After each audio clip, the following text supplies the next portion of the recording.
Tô de volta e dessa vez é pra falar de livros.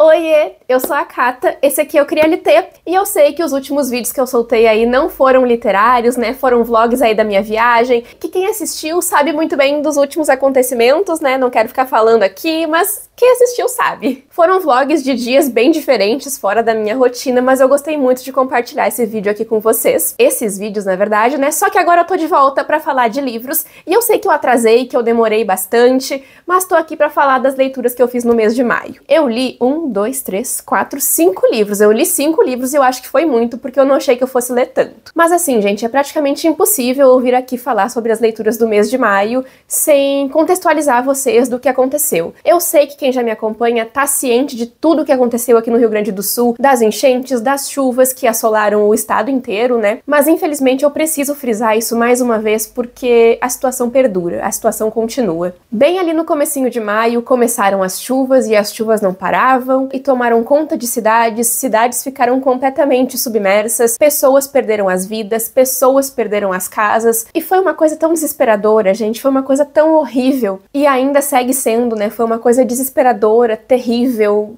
É difícil descrever aqui, eu tentei várias vezes e falei bastante, tentei compartilhar informação, tentei usar as minhas redes sociais para pedir ajuda, e como eu já tinha explicado para vocês antes aqui em outros vídeos das minhas redes sociais, eu acabei focando em fazer vídeos para compartilhar informação, para pedir ajuda, compartilhando vaquinhas, tentei compartilhar a informação e acabei deixando a leitura, a literatura bastante de lado, até porque não parecia certo para mim, assim, chegar aqui e ficar falando sobre livros. Não parecia certo pra mim, eu não tava com vontade de ler, não tava com ânimo. Foi uma situação que gerou um sentimento meio coletivo, assim, de não ser suficiente. Pra mim, pelo menos, assim, ficou essa sensação, esse sentimento de nunca ser suficiente. Tudo que eu fazia não era suficiente. E foi uma coisa meio generalizada, assim, gente, não se tinha ânimo, a vida continuava, mas eu falo aqui por mim, eu não tinha força de vontade para fazer as coisas, afetou o meu trabalho também por causa que a gente não tinha internet, então a comunicação estava difícil, é uma situação tão ruim, tão dolorida, a gente tem que ficar ligando para amigos, ligando para pessoas que a gente gosta, perguntando se elas estavam bem, perguntando como estavam as casas dessas pessoas, se elas estavam em segurança. Então assim, gente, não tem o que eu possa falar para vocês que vai descrever os cenários que a gente viu, as estradas destruídas, assim, é terrível, foi uma coisa muito triste, foi uma coisa horrível. E eu sigo falando aqui sobre isso porque infelizmente ainda não acabou. A gente voltou de viagem agora e a chuva tava assim sem parar. Agora parou de chover, ainda bem, mas a gente fica com esse sentimento de desespero, a gente olha a chuva caindo e dá uma sensação muito ruim. Então assim como eu fiz antes, eu vou deixar aqui na descrição outras formas com as quais a gente pode ajudar, como a gente pode contribuir. Algumas pessoas aqui do meio literário que inclusive se uniu muito, fez muitas ações e eu fico muito agradecida por isso, foi uma corrente, assim, inacreditável. Eu vi que muitas pessoas ainda da nossa comunidade literária, né, seguem fazendo sorteios, seguem fazendo rifas, e eu tô compartilhando nas minhas redes e vou deixar aqui na descrição também, assim como eu fiz nos outros vídeos, tá? Eu sigo aqui com o mesmo discurso que eu já fiz antes, gente. É muito importante que a gente fale sobre, que a gente compartilhe a informação e siga ajudando conforme a gente consegue, como a gente pode, tá? Mas como eu tinha comentado pra vocês, a vida foi continuando, né? A gente tinha coisas pra fazer, trabalho e tudo, a rotina, e eu fui aos poucos tentando voltar aí pra leitura. Eu acabei nem falando muito sobre isso, eu acho que eu falei bastante até, mas não tão profundamente que nem eu tô falando agora, porque no começo, quando eu voltei a fazer as leituras, ali continuei lendo os livros que eu tava lendo, me parecia tão, sabe, tão distante, tão uma coisa, não sei explicar muito bem pra vocês, mas eu não tava tão animada pra isso, acho que não era isso que eu queria fazer, mas ao mesmo tempo eu tava em casa sem fazer nada, só pensando, só tendo pensamentos tristes, então eu fui aos poucos tentando retomar meu ritmo de leitura e eu consegui ler bastante, li esses 5 livros que eu falei pra vocês, eu tinha compromissos com alguns livros pra ler também e de certa forma foi isso que me ajudou a retomar meu ritmo, a voltar às leituras.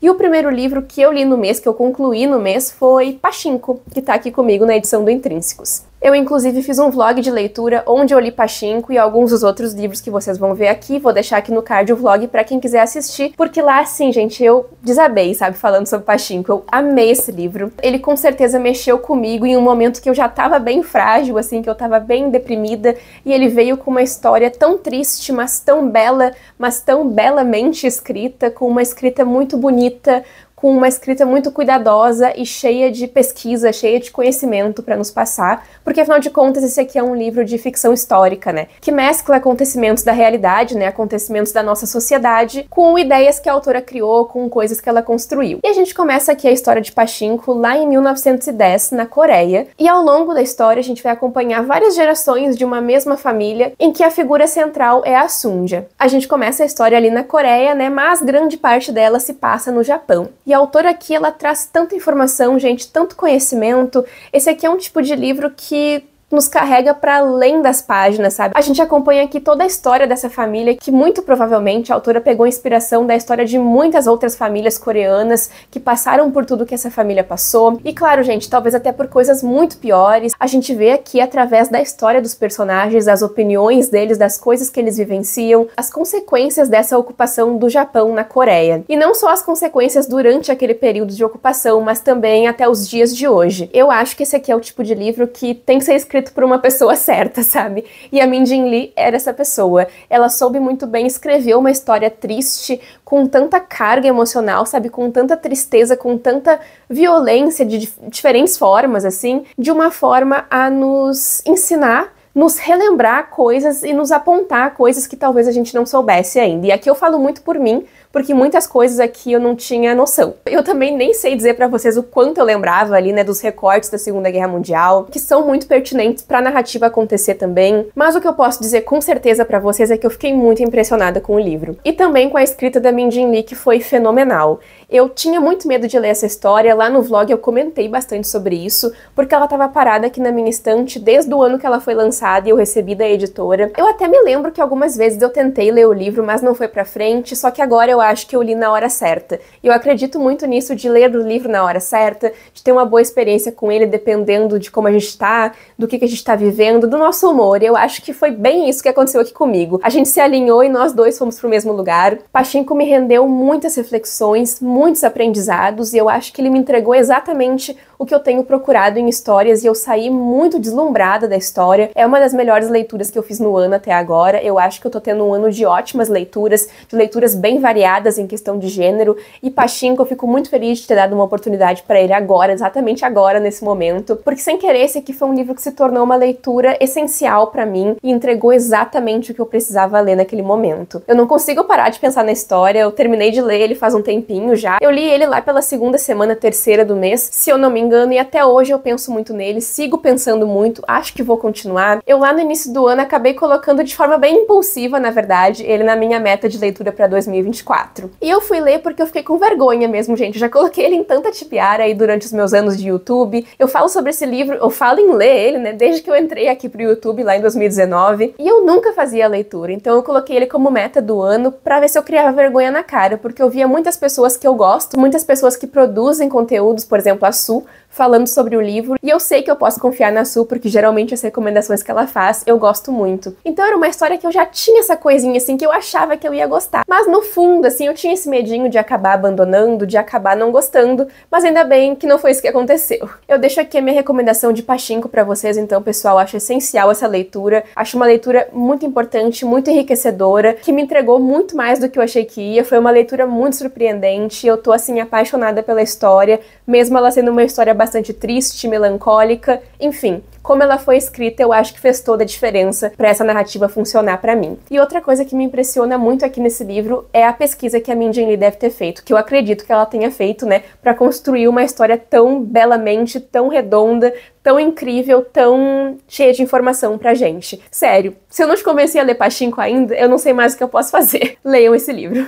Indo aqui para nossa próxima leitura do mês, tem um livro com uma capa, gente, maravilhosa, que é esse aqui, Se Você Pudesse Ver o Sol. Esse livro eu preciso contar o contexto para vocês antes de eu explicar a sinopse e o que eu achei. Eu tava com muita expectativa para ler essa história, eu acho que eu comentei aqui em algum vídeo para vocês do canal, falando sobre ele, falando o quanto eu queria ler ele. Eu acho que o título em inglês dele era If You Could See the Sun, e era um título que me chamava muito a atenção e eu amei que ele ficou mais literal, assim, eu gostei muito do título. A capa dele também é maravilhosa, tudo é muito convidativo pra ler o livro, mas eu não tinha lido a sinopse, e eu sempre faço isso, eu geralmente não leio as sinopses dos livros e depois eu quebro a cara. Mas com esse livro aqui aconteceu uma coisa engraçada, por causa que eu achei que ele fosse ser uma outra coisa, que ele ia ter uma pegada mais melancólica, assim como ele tem, porque ele tem essa pegada mais melancólica também em certos pontos, com algumas frases e reflexões, mas eu achei que ele ia por um outro caminho. Só que quando eu comecei a leitura, eu já percebi que não ia ser bem o que eu tava encontrando e eu consegui me desprender, sabe, do que eu achei que o livro ia ser e do que ele realmente foi. E a partir ali da página 100, por aí, que foi quando eu me desprendi disso,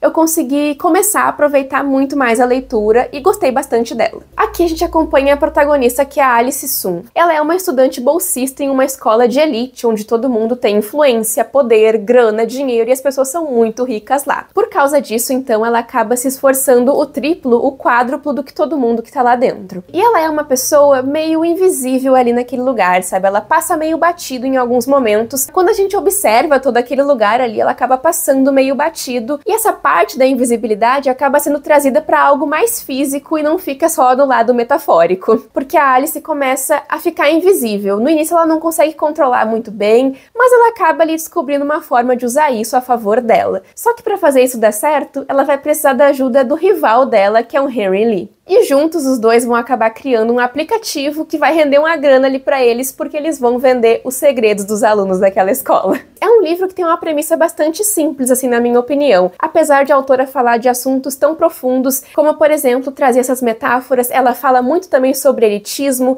ela fala muito sobre racismo, ela fala muito também sobre poder, sobre classes sociais, diferenças sociais, e ela traz reflexões de uma forma bastante acessível, como eu comentei. Eu acho que isso fez muita diferença também na hora de fazer a leitura, porque também se trata de um livro de romance. Esse livro tem algumas tropes do romance que a gente já conhece, que eu particularmente gosto muito, como, por exemplo, rivais acadêmicos, né, que não se gostam, que ficam competindo, os dois ali estão sempre um atrás do outro, sempre correndo pra ficar um acima do outro e vão acabar se unindo pra criar esse aplicativo. As partes que eu mais gostei da história, eu acho que foram essas que eu citei pra vocês, a questão da melancolia, a questão das frases reflexivas que a autora traz. O final foi um final que me chamou muito a atenção e que eu gostei bastante. Também gostei muito das pautas que a autora trouxe aqui para conversar sobre, para fazer a gente refletir sobre, e eu acho que esse foi um grande acerto dela na narrativa. A gente vê muito os dramas da personagem também, porque eu acabei esquecendo de comentar, mas logo nas primeiras páginas, acho que é o primeiro capítulo até, a gente acaba descobrindo junto com a protagonista que os pais dela não vão ter mais como pagar a escola, então a partir disso uma bola de neve surge e muitas coisas que a protagonista sente no íntimo dela são externadas, como por exemplo a invisibilidade. Eu achei essa parte muito legal também. Eu achei que essa parte também, assim, da autora trazer os sentimentos à tona foi uma parte muito sensível e trouxe bastante essa sensibilidade, esse tato pra leitura. Eu gostei muito da leitura, falei bastante sobre ela nesse vlog que eu citei pra vocês antes, e eu fiquei muito aliviada, inclusive, de ter conseguido me desprender do que eu achava que o livro ia ser pra o que ele foi, pra não estragar minha experiência, porque geralmente quando acontece isso comigo, eu acabo não gostando tanto da história, mas não foi o caso. Agora, nessa próxima leitura, eu vou falar de um trabalho que eu fiz junto com a editora Harlequin, um romance, sim, que foi uma delicinha de ler. Eu tava muito empolgada pra vir falar sobre ele. Os vídeos que eu gravei já estão nas minhas redes sociais e eu vou deixar os links aqui na descrição pra quem quiser assistir. E foi um livro que eu gostei muito de ler. Eu tinha ficado muito empolgada com o contato da editora, só que acabou que por conta das chuvas e das enchentes, o livro não chegou a tempo e eu acabei lendo ele em e-book. Mas agora eu tenho o livro físico, já fiz até unboxing dele pra vocês, que eu tava bem empolgada pra ter ele em mãos. Acho que eu desviei de assunto, mas eu tava falando que eu tava empolgada desde o contato da editora, só que depois que eu acabei a leitura eu fiquei mais empolgada ainda pra vir falar sobre ele, porque eu gostei muito dela.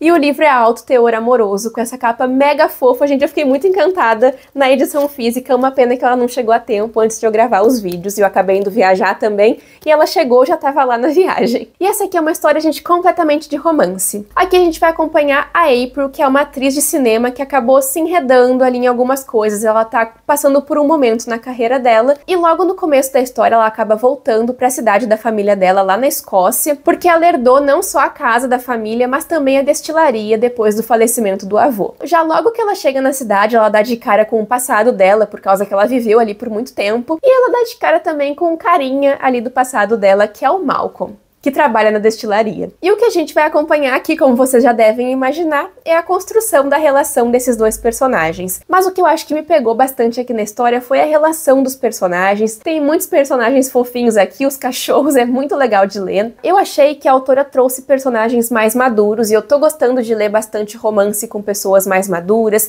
com acontecimentos mais maduros também. Eu achei que ela fosse acabar se perdendo em alguns clichês aqui do romance, mas não acontece isso. Eu achei que ia acontecer acontecer aqui uma coisa em específico, mas não vou falar o que é pra não dar spoiler. Só que isso não aconteceu e eu fiquei muito feliz porque eu tava me preparando pra acontecer, mas eu não queria que acontecesse. Misteriosa. Foi uma história que eu precisava muito ler, assim, pra me desconectar da realidade, e foi exatamente isso que ela fez. Eu acabei me prendendo muito aos personagens, eu gostei muito de todos eles. O Malcolm é aquele cara que foi feito pra gente gostar. Ele é aquele cara super legal, um pouco desconfiado também, ele fica no começo com a presença da April ali, não entende muito bem, mas ele é aquele cara preocupado, é aquele cara disposto, disponível, sabe? É o namorado perfeito. E eu gostei em especial das trocas que os dois personagens tiveram, eu gostei muito da April também, acho que ela é uma mulher muito interessante, que traz muitas coisas, que carregam alguns segredos também, que vão sendo revelados aí ao longo da história pra gente. E aos pouquinhos aqui na história a gente acompanha os dois se desprendendo aí das ideias que eles tinham um sobre o outro. É legal também que aqui a gente tem o ponto de vista do Malcolm, a gente acompanha também um pouquinho assim da privacidade deles, da vida pessoal de cada um deles, e isso enriqueceu bastante a experiência pra mim. No geral, eu gostei muito da leitura e fiquei muito feliz de vir falar sobre esse livro com vocês. Eu achava que eu ia gostar porque eu gosto bastante de livros de romance, mas eu não achei que eu ia gostar tanto quanto eu gostei, e fiquei muito feliz com o contato da editora Harley Quinn pra vir falar sobre ele, e eu esqueci de falar que o livro é de autoria de Elliot Fletcher. Fiquei curiosa e quero ler outros livros da autora. Aí, nesse meio do caminho, nós tivemos um plot twist, porque eu tava lendo Promessas Cruéis. No vlog até eu comecei a ler Promessas Cruéis lá com vocês, que é a continuação de Divinos Rivais. Tem muitos comentários meus sobre esse livro lá e eu não vou falar tanto sobre ele aqui porque ele é a continuação, mas eu acho que a autora manteve o nível. É uma duologia, já terminei a duologia, então fico feliz e triste ao mesmo tempo, porque eu vou sentir saudade do Roman Keach e da Iris Winnell. Gostei muito dos dois personagens, gostei da evolução que a autora trouxe pra eles, da evolução que ela trouxe pro próprio cenário da guerra, pra história toda em si. O primeiro livro é bastante focado no romance ali com as cartas, e aqui a gente tem as cartas também de um jeito que eu amei. Eu acho que funcionou muito bem. A autora, pra mim, acertou muito fazendo uma duologia, ela trouxe qualidade nos dois livros. Eu sempre fico com medo de pegar o segundo volume, pegar uma continuação de uma série e me decepcionar,